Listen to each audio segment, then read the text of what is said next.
programa Atuação. Nesse terceiro bloco, a pergunta é: o que acontece quando a lagarta vira borboleta? Então, vamos assistir para entender. No meio de tanta reclamação, mal perceberam como estava linda aquela manhã de primavera. É uma pena, mas enfim. Marcharam rumo à moreira, onde vivia a lagarta, mas não a encontraram. Onde está a feia lagarta? Perguntou a formiga para um grupo de borboletas que passeavam pela floresta. Elas olharam, sorriram e continuaram seu voo sem nada dizer. Estão procurando a lagarta da moreira? Perguntou uma bela borboleta que estava no canto da árvore.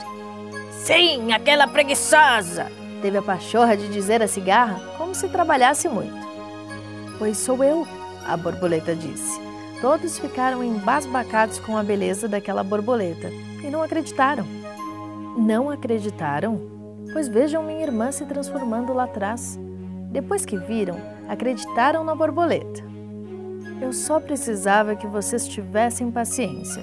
Meu casulo foi o meu único companheiro durante a primavera, mas aqui estou eu e logo ajudarei na polinização das flores.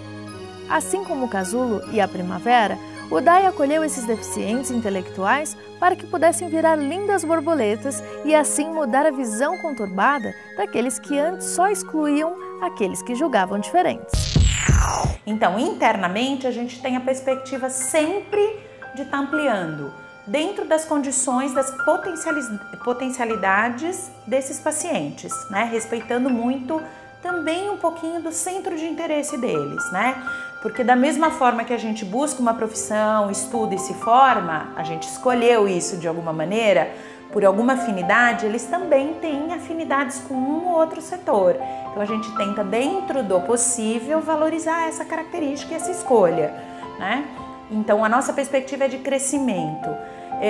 Talvez, eu não sei dizer se isso seria possível, mas a gente tem uma outra assistida, um outro paciente que está se preparando para talvez daqui a médio prazo, eu diria, conseguir uma vaga fora da instituição também, mas a gente hoje vê essa pessoa se destacando muito, se desenvolvendo no trabalho, mas ainda necessitando de um apoio maior para essa inserção no mercado de trabalho externo, né? Eu creio que a perspectiva é sempre ampliar. Eu acho que a gente começou de uma forma tímida.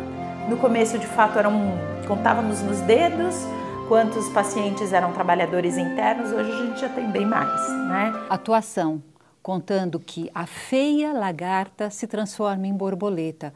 Aquela lagarta que assustava, que rastejava, que ninguém gostava, se transforma num inseto que voa, que encanta, que traz a polinização, traz nova vida. Mas na história dos deficientes, o deficiente precisa de alguém que acredite, que olhe, que ele é capaz. Ou seja, precisa da esperança. O Departamento de Atividades Interdisciplinares faz isso. Tem fé que o deficiente é capaz. Então, acho que ficou mais claro nesse terceiro bloco, desculpe, quando a lagarta se transforma em borboleta, né, de que as oportunidades que são dadas ao deficiente para que ele possa finalmente entrar no mercado de trabalho, de conviver em sociedade, é libertador, né, vira uma outra pessoa. Eu queria lembrar que todos nós precisamos ser cuidados, sempre. Quando criança, muito mais. Agora, quando criança, ainda com essas dificuldades de adaptação, essas deficiências, essas pessoas precisam de uma atenção maior, por mais tempo. E é isso que nós devemos, de uma certa forma, nos esforçar para suprir.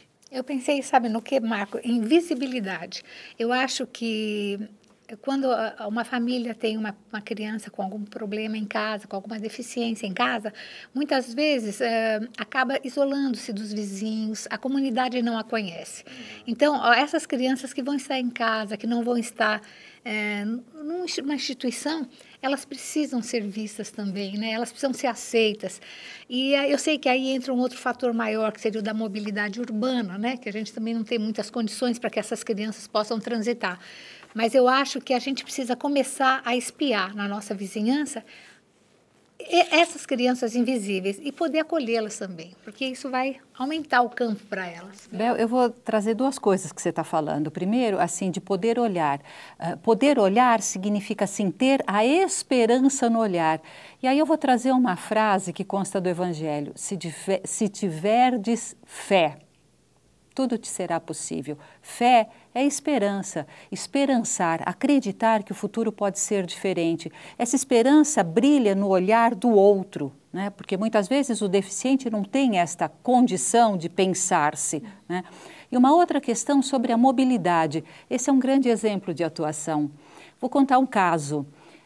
Rick Ribeiro. Rick é um homem, é um jovem, né, que tem que é uma esclerose. Você quer contar rapidinho o que é? Esclerose lateral amiotrófica. Isso, que vai deixando o corpo paralisado, embora a mente continue brilhante. O que ele faz?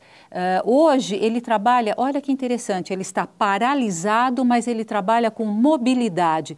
Ele criou um portal sobre mobilidade urbana, orientando as pessoas sobre seus direitos, sobre caminhos, sobre transporte. Mobilize, aliás, sobre mobilidade urbana, o portal é mobilize.org.br. Rick tem 7 funcionários, incluindo a mãe dele, que trabalha para ele. Cada vez mais a deficiência está se acentuando, mas é tão interessante porque a metáfora da atuação do Rick no portal Mobilize é que, apesar de imobilizado, ele se disponibiliza a atuar pela mobilidade. Ele traz esperança para as pessoas. Então, acho que é interessante nós pensarmos que a atuação é exatamente essa mobilização social, né? E essa mobilização pode ser da comunidade, pode ser uma mobilização de como as vias são feitas, né? Mas a gente começar a enxergar essas nossas crianças, esses nossos jovens, principalmente os nossos adultos e idosos invisíveis, né? Sim. Porque essa mobilização, como você falou, tem que ser da sociedade. Nós começamos falando da família, né, de receber uma criança com a deficiência, a escola. Mas eu li um texto uma vez muito angustiante de um pai solteiro, que é agora viúvo, que tinha uma criança excepcional e da angústia que ele tinha, de que se algo acontecesse com ele, o que seria do seu filho com deficiência. Então a sociedade toda tem que olhar para isso.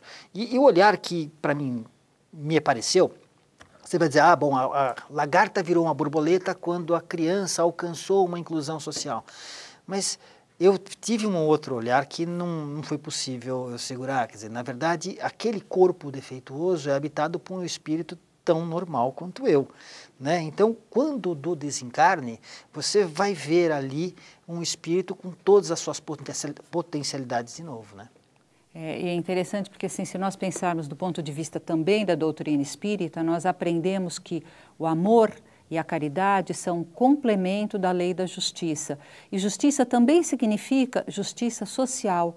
E nós devemos também pensar que o fosso entre ricos e pobres, incluídos e excluídos, essa distinção que promove a desigualdade social, faz parte da nossa luta para minimizar as diferenças e as dores sociais. A atuação faz esse convite. Pense no que você pode fazer. Pense na inclusão que você pode promover. Fica aqui o nosso abraço e te esperando no próximo programa.